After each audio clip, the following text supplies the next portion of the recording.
Winter in the north does not just kill, it erases. It covers the world in a shroud of white silence, burying paths, freezing rivers, and turning forests into cathedrals of ice where sounds travel too far and shadows stretch too long. This is a story about that silence. It is a story about a logging camp in the heart of the Black Pine Forest, a place where the trees grow so thick that the sun barely touches the ground. It is a story about 12 men who went into the woods to harvest timber for the Jarl's new fleet. And it is a story about why, to this day, no one in the valley will enter the Black Pine Forest after the first snow falls. He was not a warrior. He was a woodcutter, a man of axe and saw, practical and hard as the oak he felled. With him were 11 others, strong men, used to hard labor and cold nights. Among them was a young man named Ivar.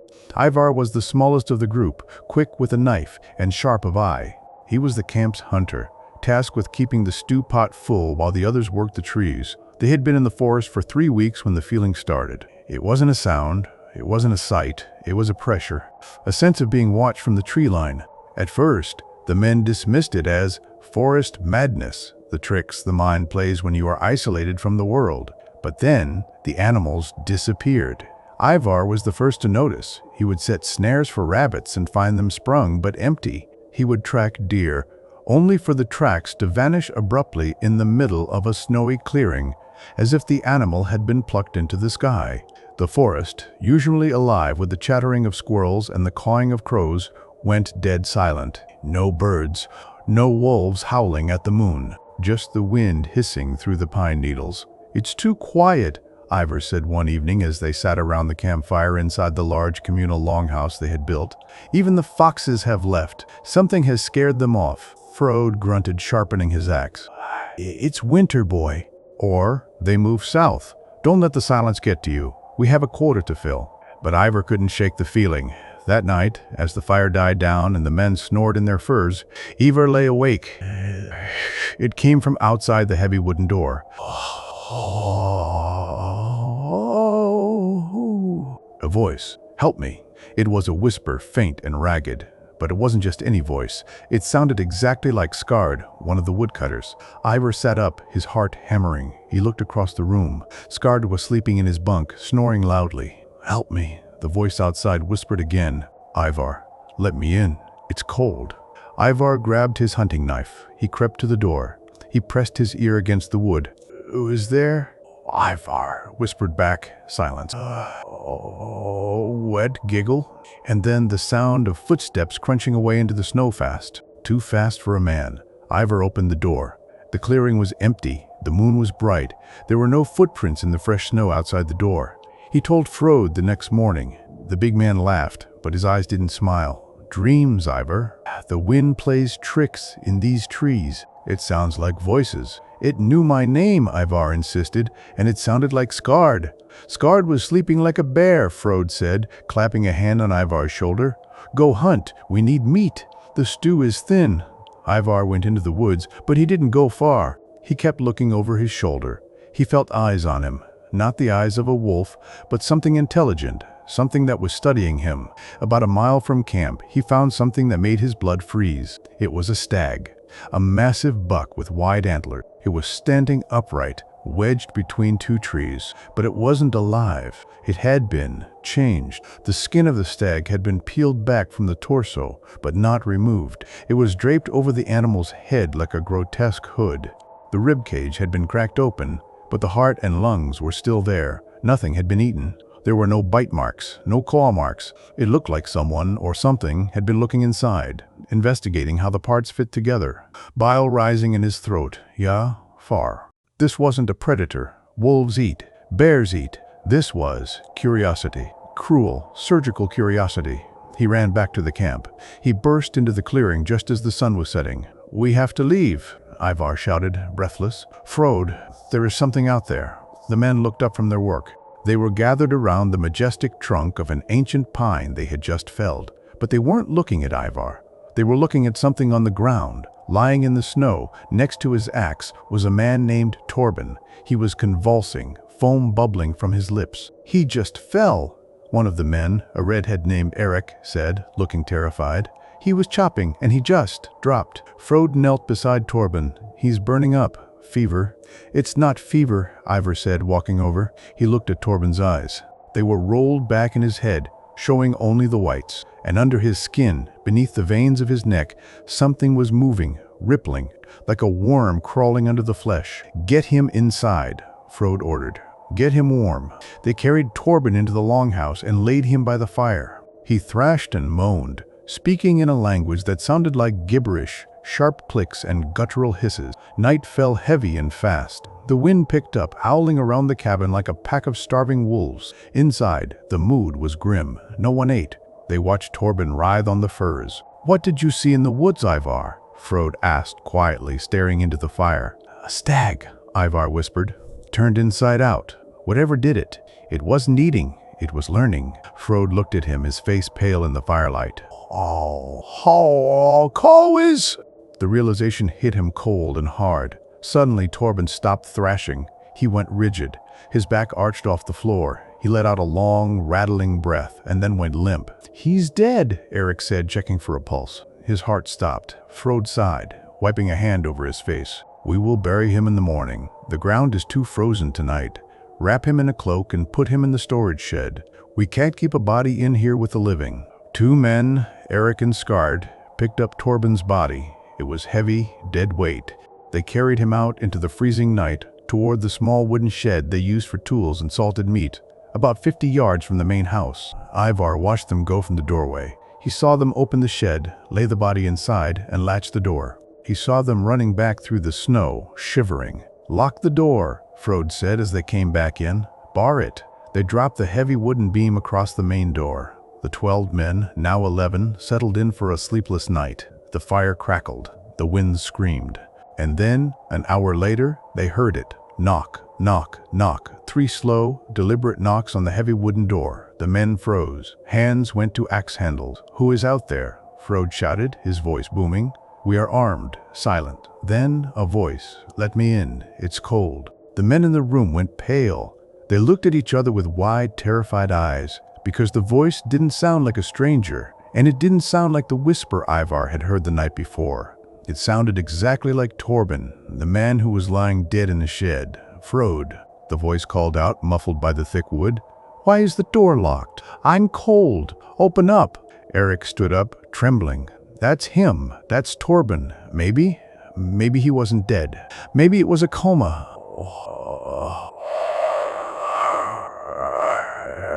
His dead cold. "Nay." "Open the door, Eric," the voice said. It was casual, conversational. "I forgot my axe outside. Come on." Eric took a step toward the door. "Stop," Ivar shouted, jumping up and putting himself between Eric and the door. "Don't touch that latch. He's alive, Ivar," Eric yelled. "Listen to him. Listen closely," Ivar snapped. "Listen to the way he's talking." They listened. "Open the door, friends. It is cold." The cadence was wrong. The words were clear, but the rhythm was mechanical, like a child reciting a poem they didn't understand, or like a parrot mimicking human speech without knowing the meaning. "That is not Torben," Ivar whispered. "I'm going to check," Frode said, grabbing his double-bladed axe. "Everyone, stand back." Ivar, Eric flanked the door. Frode lifted the heavy wooden bar. He gripped the iron handle. He threw the door open. The wind blew snow into the room. The clearing was empty. There was no one at the door, but there were footprints, naked footprints. They led from the storage shed to the door of the longhouse, and then they circled the house. They ran to the tool shed, torches in hand. The latch was still closed. "It's still locked," Eric said, relieved. "See, he's inside." Frode opened the shed door. He held up his torch. The shed was empty. Torben's body was gone. There was no blood, no sign of a struggle. But on the dirt floor of the shed, there was something else. A pile of clothes. Torben's tunic, his trousers, his boots, even his undergarments, all folded neatly in a pile. And on top of the clothes lay something that made Eric vomit into the snow. It was Torben's skin. It had been peeled off in one piece, like a suit. The face was still there, empty and sagging like a discarded mask. The eyes were hollow holes. "Where is he?" Skard whimpered, backing away. "Where is the body?" The trees seemed to be leaning in closer. The body isn't gone, Ivar said, his voice trembling. It's just wearing something else. From the darkness of the trees, a voice called out. It came from everywhere and nowhere. Open the door, the voice giggled. And then a second voice joined it, a perfect imitation of Frode's deep boom. Open the door. Then a third voice, Ivar's own voice. Open the door. The forest filled with the sounds of their own voices, repeating the phrase over and over, overlapping, distorting, turning into a cacophony of mockery. Back inside, Frode roared. Ow! Now. Back inside, Frode roared. Now, they ran back to the longhouse, slamming the door and dropping the bar, the clitters overturning the quitch talkaphoning. They piled tables and benches against it. They stood in the center of the room, weapons drawn, breathing hard. Frode counted heads. 1, 2, 3. He counted 11 men. They were all there. We stay here until dawn, Frode said. No one leaves. No one sleeps. They sat in a circle, backs to the fire, facing outward. Hours passed. The voices outside eventually stopped. The wind died down. The silence returned. But as Ivar looked around the circle at the terrified faces of his companions, a thought struck him, a thought colder than the winter wind. The creature had taken Torben's skin, but it hadn't taken the body. Why? Unless it didn't need the skin to look like a man, unless it could reshape itself. Ivar looked at Eric, who was staring blankly at the door. He looked at Skard, who was shivering. He looked at Frode. Torben had been inside the house when he died. He had been convulsing, changing. What if the thing outside wasn't trying to get in? What if the distraction outside was just to make them think the monster was out there? What if the distraction outside was just to make the monster was out there? It was a woodcutter named Rolf. Rolf was sitting very still. He wasn't shivering, he wasn't sweating, and he hadn't blinked in a long time. Rolf turned his head slowly to look at Ivar. His movement was smooth, fluid, too fluid. Rolf smiled, but the smile was too wide. It stretched just a little too far, threatening to split his face in half. "It is cold," Rolf whispered. Rolf stared at Rolf. Rolf stared back. The silence in the longhouse was heavier than the timber beams above them. The wind howled outside, but inside, the only sound was the crackling of the fire and the ragged breathing of 10 terrified men. "Rolf," Frode asked, stepping closer, his axe lowered but ready. "What did you say?" Rolf didn't blink. His eyes, usually a dull gray, seemed to reflect the firelight with a strange, oily sheen. He turned his head toward Frode. The movement was smooth, mechanical, like an owl rotating its neck. "It is cold," Rolf repeated. The voice was Rolf's, but the tone was flat. It lacked the tremor of fear that shook everyone else's voice. "Open the door. Let him in." "Let who in?" Frode demanded. "Torben is dead, Rolf. You saw the skin?" Rolf smiled again. This time the smile stretched impossibly wide. The corners of his mouth tore slightly, revealing gum and teeth that looked too long, too sharp. "Not dead," Rolf whispered. "Changing." Ivar saw it first. Under the sleeve of Rolf's tunic, the arm wasn't right. It was rippling. The muscle and bone were shifting, rearranging themselves like snakes in a sack. "Get back," Ivar shouted, shoving Frode backward. "That's not Rolf." The thing that wore Rolf's face laughed. It was a wet, gurgling sound. And then it moved. It didn't stand up like a man. It unfolded. Its limbs snapped and elongated with the sickening sound of wet wood breaking. Its jaw unhinged, dropping to its chest, revealing a gullet that was black and endless. It lunged across the circle, faster than a wolf, tackling a man named Arne. Arne screamed as the thing pinned him to the floor. Its hands, now long, pale claws, dug into Arne's shoulders. "Help me," Arne shrieked. Frode roared and swung his axe. The heavy blade bit deep into the creature's back. There was no spray of blood. Instead, a thick, black ichor sprayed out, smelling of sulfur and rot. The creature didn't even scream. It just turned its head 180 degrees to look at Frode, hissing like a pressurized geyser. It abandoned Arne and scrambled up the wall of the longhouse, its claws sinking into the logs. It scurried across the ceiling, hanging upside down like a massive, distorted spider. Its head, still wearing the torn, mask-like face of Rolf, twitched violently. "Fire!" Ivar yelled. "Use the fire!" Eric grabbed a burning log from the hearth and hurled it at the ceiling. The creature shrieked as the embers hit its skin. It seemed to heat the heat. It dropped from the rafters, landing in the center of the room, scattering the men. It stood on two legs now, hunched over. It was a nightmare of anatomy. It looked like a man who had been stretched on a rack, covered in wet, gray skin that didn't quite fit. "Let me out," it said. This time, it used Frode's voice perfectly. "Let me out." It charged the door. It didn't bother with the latch. It rammed the heavy oak planks with its shoulder. Crack. The wood splintered. It hit it again. Crash. The door flew off its hinges, tumbling into the snow. The creature bounded out into the night, disappearing instantly into the darkness of the forest. The men stood in the ruined doorway, gasping for air, weapons shaking in their hands. The cold wind rushed in, extinguishing the torches. "Bar the door," Frode shouted, snapping out of his shock.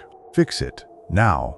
They dragged a heavy table over the opening, nailing planks across the gap where the door had been. They worked in a frenzy, glancing over their shoulders every second. When the barrier was up, Frode turned to the room. He looked at Arn, who was bleeding on the floor from the claw marks. He looked at the empty space where Rolf had been sitting. "Is he?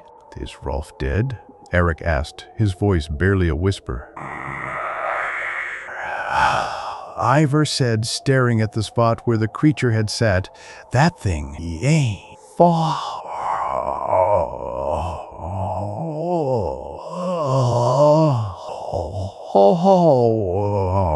It must have taken him in the woods. When we were carrying Torben, it replaced him. "Ow?" Frode asked, wiping sweat from his forehead. "We were together the whole time." "No," Ivar said. "Rolf went to pee behind the shed. Remember, he was gone for maybe 2 minutes. That's all it needed." A heavy silence fell over the room. 2 minutes. That was all it took for the monster to kill a man, peel him, and wear him. Frode looked around the room. He counted. 9 men left. "Listen to me," Frode said, his voice hard. "We are not splitting up. No one goes outside. No one sleeps alone. We watch each other." "Watch for what?" Skard cried. "It looked like him. It sounded like him. How do we know who is real?" Frode grabbed Skard by the tunic and shook him. "Because we bleed, that thing. It bled black tar. Look at Arnie. He's bleeding red. He's human." A voice said from the back of the room. They all spun around. It was Halvar, the oldest of the woodcutters. He was standing by the water barrel, holding a knife. "What if it learns?" Halvar whispered. "What if it learns to bleed red?" Paranoia, cold and sharp as a knife, settled into the room. The men looked at each other. Brothers, friends, men who had shared meals and stories for years. Now, they looked at each other like strangers, like enemies. "Drop the knife, Halvar," Frode said slowly. "Stay back," Halvar shouted. "Don't come near me." I saw Eric's eyes. They looked wrong. "My eyes are fine, you old fool," Eric yelled. "You're the one acting crazy. Stop it." Ivar stepped into the center of the room. "This is what it wants. It wants us to kill each other. It wants us to be afraid." "We need a test," Ivar said, looking at Frode. "We need to prove we are who we say we are." "A test?" Frode asked. "Fire," Ivar said. It burned when the log hit it. It shrieked. It fears fire. Why? He pulled out a long, thin iron poker. He stuck the tip into the red-hot coals. He waited until the metal glowed orange. "Everyone rolls up their sleeve," Ivar said, turning to face the group. "We touch the iron, just a tap. If you are human, you will burn, you will bleed, and you will curse. If you are that thing, maybe you won't." The men stared at the glowing iron. It was barbaric. It was madness. But it was the only way. "I'll go first," Frode said. He walked up to Ivar. He rolled up his heavy wool sleeve, exposing a thick, hairy forearm. Ivar hesitated. "Do it," Frode commanded. Ivar pressed the hot iron against Frode's skin. "Assassin." The smell of burnt hair and skin filled the air. Frode gritted his teeth, his face turning red. "Ugh! Odin's balls!" He pulled his arm away. There was a nasty red burn mark. A blister was already forming. Clear fluid and a little red blood oozed out. "Human," Ivar breathed. "Next," Frode growled, nursing his arm. One by one, the men stepped forward. Eric, Skard, Arnie, Halvar. They all took the brand. They all screamed. They all bled red. Finally, it was Ivar's turn. He handed the iron to Frode. He rolled up his sleeve. Frode pressed the metal down. Pain, white hot and sharp, shot up Ivar's arm. He cried out, tears stinging his eyes. Frode looked at the burn. "Human! 9 men, 9 burns. They were all clean. We are safe. Eric slumped against the wall, cradling his arm. It's none of us. For now, Halvar muttered. They sat in the dark, the fire dying down. They didn't dare go out to get more wood. The cold began to creep in. Oh, we need a plan, Frode said. We can't stay here. We have no food. We have no wood. Ha! The village is 3 days' walk, Ivar said, in deep snow. If we run, it will pick us off one by one. So we fight, Frode said. We wait for daylight. Then we hunt it. Hunt it! Skard laughed hysterically. You can't hunt a ghost. You can't hunt the wind. Suddenly, a sound came from the roof. Scritch, scritch, scritch, like claws dragging across the shingles. The men looked up. The scratching moved. The scratching moved. It went from the peak of the roof down to the chimney. Dust and soot fell into the fireplace. It's coming down the chimney, Arn shouted. Block it, Frode yelled.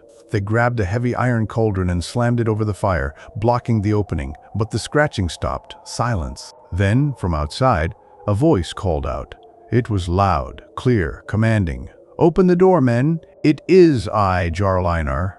The men froze. Jarl Einar, the Jarl was in Kattegat, miles away. I have brought reinforcements. Boy! Open up. We have food and mead. It sounded exactly like the Jarl. The tone, the authority, the accent. It's a trick, Ivar whispered. Don't listen. But what if it is him? Skard asked, hope creeping into his voice. What if a patrol found our tracks? Open the door. The voice commanded again. Or I will have you flogged for insubordination. It knows, Ivar realized with horror. It absorbed Rolf, it absorbed Torben, it has their memories, it knows who we serve, it knows who we fear. I'm going to look, Skard said, moving toward the barricaded door. No, Frode grabbed him. Sit down. I have to know, Skard struggled. He was close to breaking point. If it's the Jarl, we are saved. Skard pulled a loose plank from the window covering. He peered out into the darkness. Do you see him? Eric asked. I see torches, Skard whispered. Yes, I see torches in the trees. It's a rescue party. Ivar felt a knot in his stomach. Skard, get away from the window. They are waving at me, Skard shouted. Hey, over here. We are in here. Skard leaned closer to the gap, waving his hand. From the darkness outside, a long, pale arm shot through the window. It moved with the speed of a striking snake. It grabbed Skard by the face. Skard didn't even have time to scream. He was yanked through the small window with a sickening crunch of breaking bones. His body folded in an impossible way as he was pulled through a hole, barely big enough for a dog. His legs kicked once, twice, and then disappeared into the night. Skard! Frode roared, rushing to the window. He slammed his axe against the wall, but it was too late. From the darkness, they heard the sound of wet tearing, the sound of feeding, and then the voice of the Jarl spoke again. But this time, it was laughing, a low, mocking chuckle. Delicious. Frode fell back against the wall, sliding down to the floor. He looked old, defeated. 8, Frode whispered. 8 men. Ivar looked at the window. He looked at the roof. He looked at the floorboards. It's playing with us, Ivar said. It could have killed us all by now. It's enjoying the fear. It feeds on it. He walked to the center of the room. He picked up a small keg of oil they used for the lamps. What are you doing? Eric asked. I'm not going to be eaten, Halvar said. His eyes were wild. I'm not going to be worn like a suit. Halvar uncorked the oil. He began to pour it over himself. Halvar, no, Frode shouted, scrambling to his feet. Stay back. Halvar pulled a flint and steel from his pouch. I'd rather burn. I'd rather turn to ash than let that thing touch me. Don't do it, Ivar yelled. You'll burn the house down. You'll kill us all. Better fire than the skin taker. Halvar struck the flint. Sparks flew. The oil on his tunic caught. Whoosh. Halvar turned into a human torch. He screamed, a sound of pure agony that drowned out the wind. He flailed around the room, setting the furs on fire. He crashed into the table. He crashed into the walls. Put him out! Frode screamed, tearing off his cloak to smother the flames. But the fire was too fast. The dry timber of the longhouse, seasoned by years of smoke, caught instantly. The roof began to burn. Smoke filled the room, thick and black. We have to get out, Ivar shouted, coughing. The roof is coming down. If we go out, it takes us, Eric cried. If we stay, we cook. Frode grabbed Eric and shoved him toward the ruined door. Out! Everyone out! Weapons ready! Circle up! burst out of the burning longhouse into the freezing snow. The heat of the fire was intense. The flames roared into the night sky, casting long, dancing shadows on the tree line. 8 men stood in the snow, back to back, axes and swords drawn. They watched the forest. They watched the shadows. Palvar didn't make it out. His screams had stopped. He was part of the fire now. 7 men. "Where is it?" Arn whispered, blood dripping from his shoulder. "Where is the bastard?" Standing at the edge of the light, just inside the tree line. It wasn't hiding anymore. It was standing on 2 legs, tall and terrible.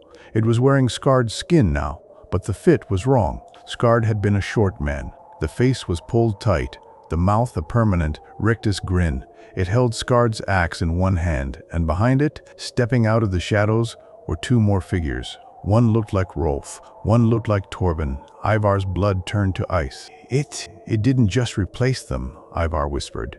It kept them. The creature wasn't one thing. It was a hive. It could split. It could grow. The 3 monsters stepped into the light.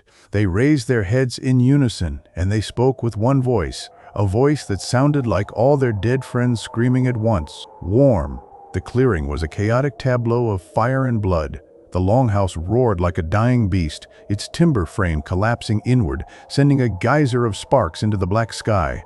In the flickering orange light, the snow turned into slush, and the shadows danced with manic energy. The 3 things, wearing the stolen skins of Torben, Rolf, and Scarred, hit the line of survivors with the force of an avalanche. Frode stepped forward to meet the thing that looked like Torben. He swung his massive axe in a horizontal arc, screaming a war cry that was more fear than fury. The blade struck the creature in the midsection. It should have cut a man in half. Instead, the axe buried itself deep into the torso with a wet, sucking sound. The creature didn't fold.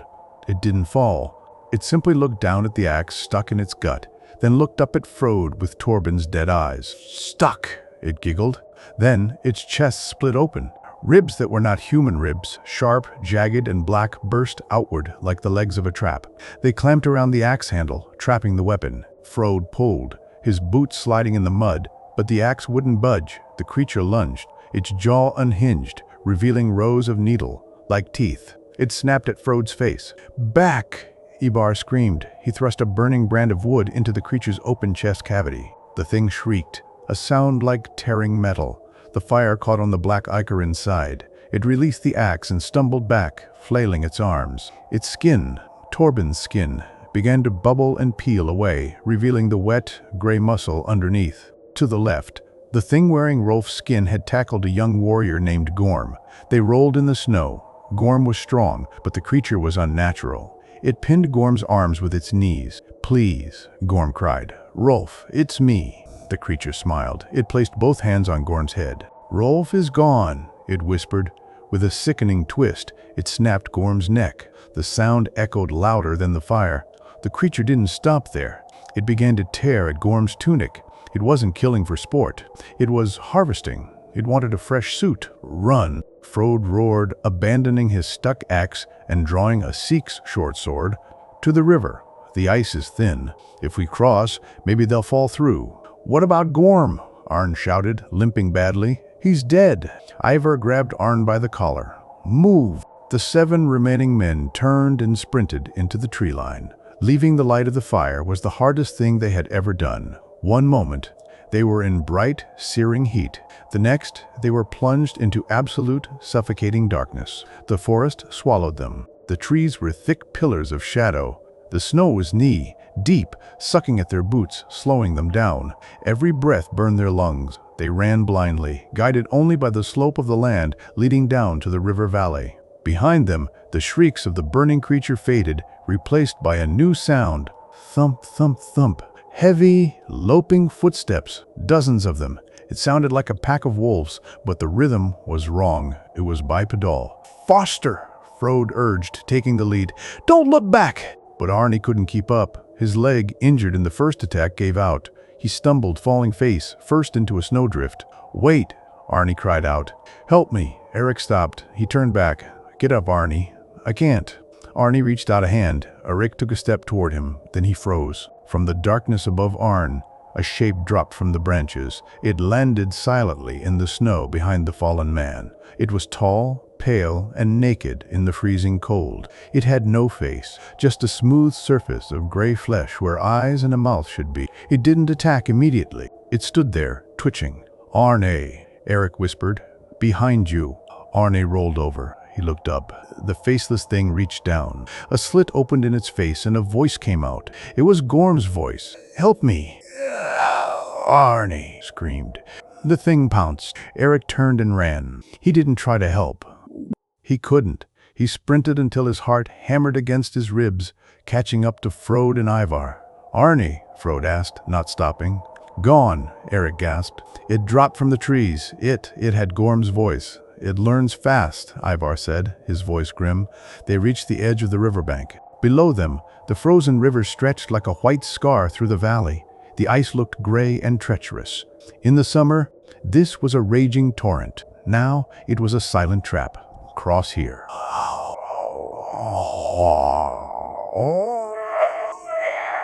Frode commanded, "Space out." "We don't all go down." They slid down the embankment and stepped onto the ice. It groaned under their weight. Cray-ack, spiderwebs of white lines shot out from their boots. "Gently," Frode whispered. "Keep moving." They were halfway across when the tree line exploded. 3 shapes burst from the woods onto the bank they had just left. They stood silhouetted against the stars. They were panting, their breath steaming in the cold air. One of them stepped onto the ice. It was the Rolf thing. It still wore the charred remains of Rolf's skin, but now it was draped in Gorm's cloak. It took a step. The ice held. It took another. It smiled. "Come back," it called out. "The water is warm."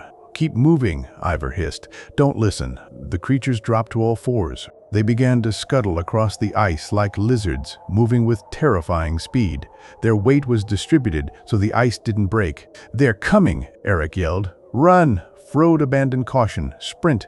They scrambled for the far bank. The ice cracked louder. Boom! Boom! Water began to seep up through the fissures. Ivar slipped. He fell hard on his hip. He scrambled to get up, but his boot slipped again. He looked back. The Rolf thing was 20 feet away. It leaped, its claws extended, aiming for Ivar's throat. Ivar braced himself for death. Suddenly, the ice beneath the creature exploded. Not from the weight, but from below. A massive log, carried by the undercurrent, had smashed into the ice sheet from beneath. The ice shattered into jagged shards.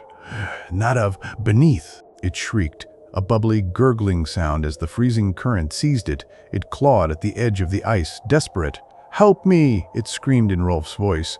"Ivar! Help me!" Ivar stared at it. For a second, it looked just like his friend. The fear in its eyes looked real. The desperation looked human. Then, the current pulled it under. The black water swallowed the gray skin. It was gone. The other 2 creatures stopped. They stood on the safe ice, watching their companion die. They looked at the water. They looked at the humans on the far bank. They didn't like the water. They didn't like the cold that they couldn't control. They turned and ran back to the tree line, disappearing into the dark forest. Ivar scrambled up the far bank, collapsing in the snow next to Frode and Eric. They lay there for a long time, gasping, their breath forming clouds in the air. "It drowned," Ivar whispered. "It can die." "Everything dies," Frode said, rolling onto his back, "if you kill it hard enough." Frode, Ivar, Eric, and 3 other woodcutters, Bjorn, Leif, and Sten.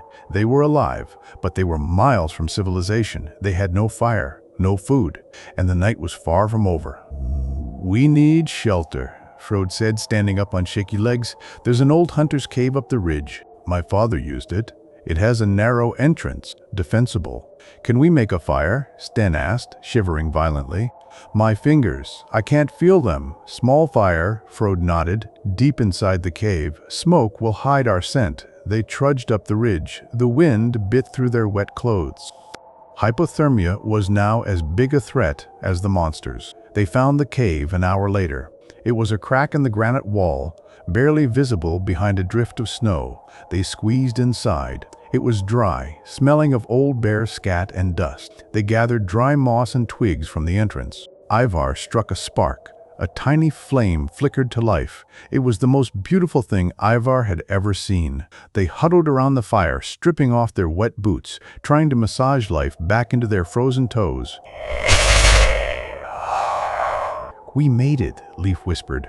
"We crossed the water. They are still out there," Ivar said, staring into the flames. Waiting. Eric was sitting a little apart from the group, staring at the wall. He was rocking back and forth. "Eric," Ivar asked, "you okay?" Eric didn't answer. He kept rocking. "Eric," Frode said sharply.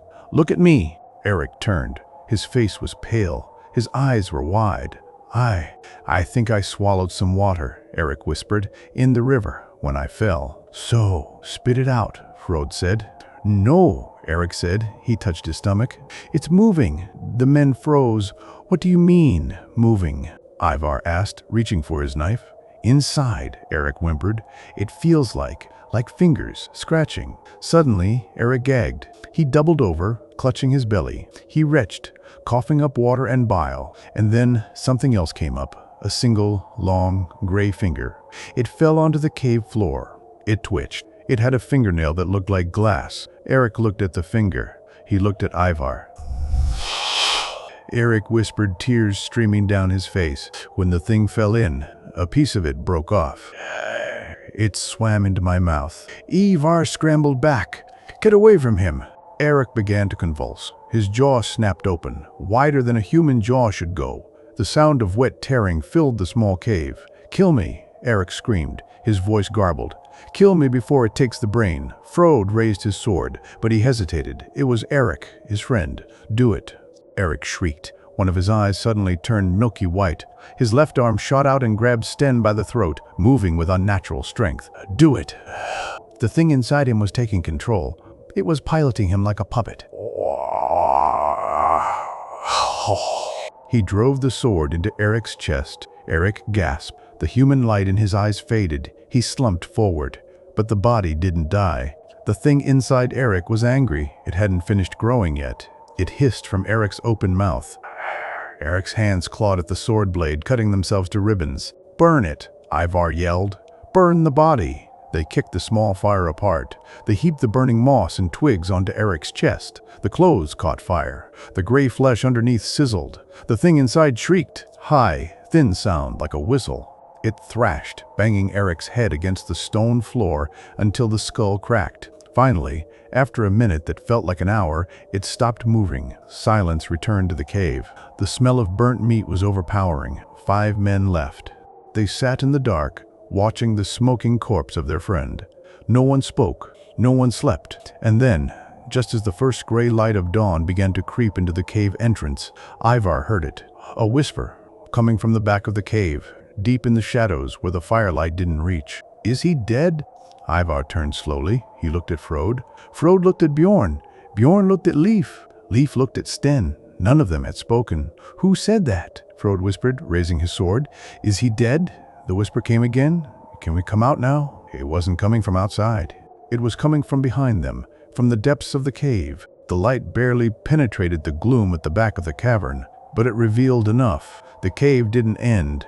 It went deeper, narrowing into a throat of jagged rock. And lining the walls of that throat were things. At first, Ivar thought they were moss or fungus. But as the light flickered, he realized what he was looking at. They were skins, human skins, dozens of them. They were stretched over the rocks, drying, curing in the cold air. Some were old and leathery, some were fresh and pink. And standing among them, blending perfectly into the shadows, were the owners of the voices. They were pale, hairless, and smooth, like wet clay that hadn't been shaped yet. They had no distinct features, just indentations where eyes and mouths should be. They were the blank canvases upon which the monsters painted their stolen lives. "It's a nest," Bjorn whispered, his voice cracking.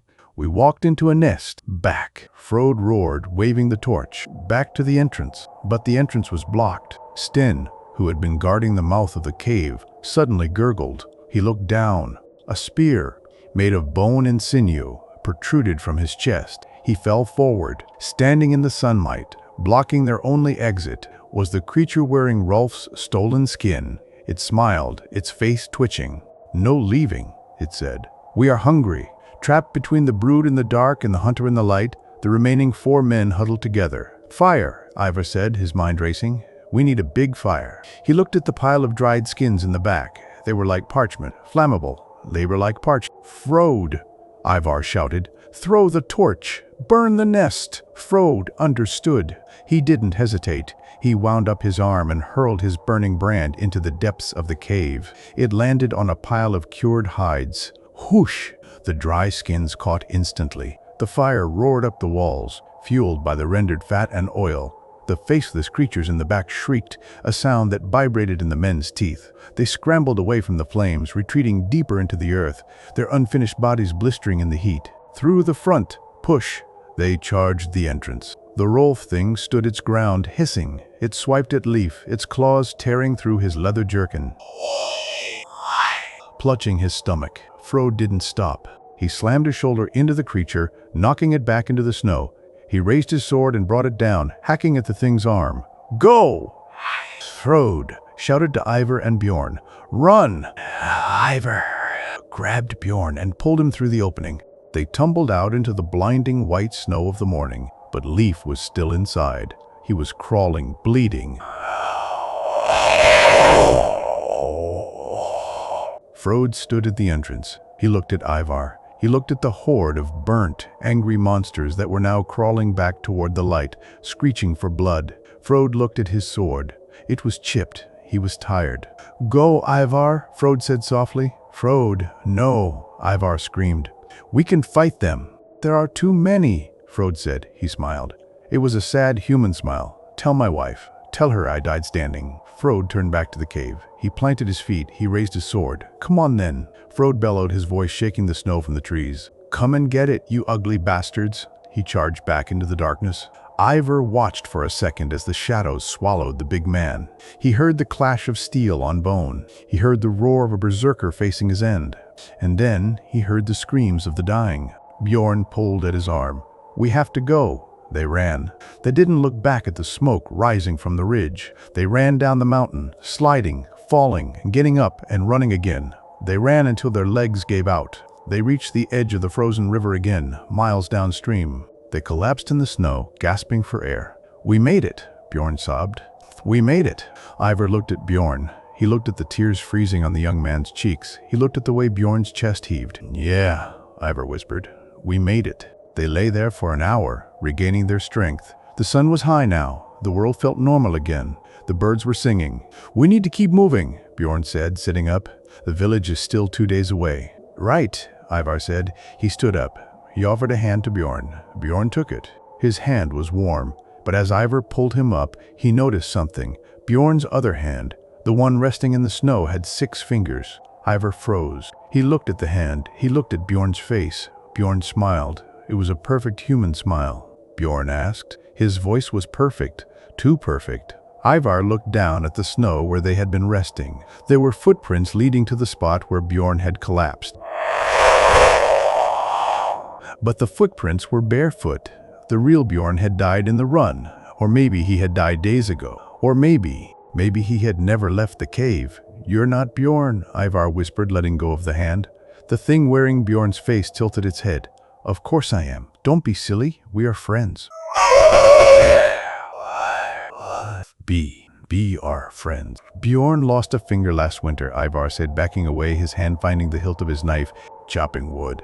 He only had 4 fingers on his left hand. The creature looked at its left hand. It wiggled the 6 fingers. It looked confused for a moment. Then it shrugged. The extra finger seemingly dissolved, melting back into the palm. Mistakes happen, it said. I am still learning. It took a step toward Ivar. I can be better, it whispered. I can be a better Bjorn than he ever was. I can be strong. I can be brave. Take me with you. Ivar drew his knife. Stay back. The creature said, the woods are deep. You need a friend. Why go back alone? You need a friend. They will ask questions. They will ask where the others are. If I come with you, we can tell them a story, a hero story. It was tempting, God, it was tempting to not be alone, to have someone to share the lie with. But then Ivar looked at the creature's neck. The skin was loose, rippling slightly in the wind. No, Ivar said. He lunged. The creature was fast, but it didn't expect the attack. It thought it had won. Ivar drove the knife into the creature's eye socket. It shrieked, that same high, whistling sound. It clawed at Ivar's face, leaving deep gouges in his cheek. Ivar didn't stop. He stabbed again and again. In the neck, in the chest. Black ichor sprayed over the white snow. The creature fell, thrashing. It changed as it died. It cycled through faces: Rolf, Torben, scarred, Frode. It was trying to find a face that would make Ivar stop. Finally, it settled on Ivar's own face. It looked up at him with his own eyes. "We are Legion," it whispered with Ivar's voice. Then it died. It melted into a puddle of gray sludge and bone. Ivar stood over the remains, panting, covered in black blood. He was alone, truly alone. He turned and walked south. He walked for 2 days. He didn't sleep. He didn't eat. He just walked. When he finally reached the village, he looked like a ghost. The guards at the gate didn't recognize him at first.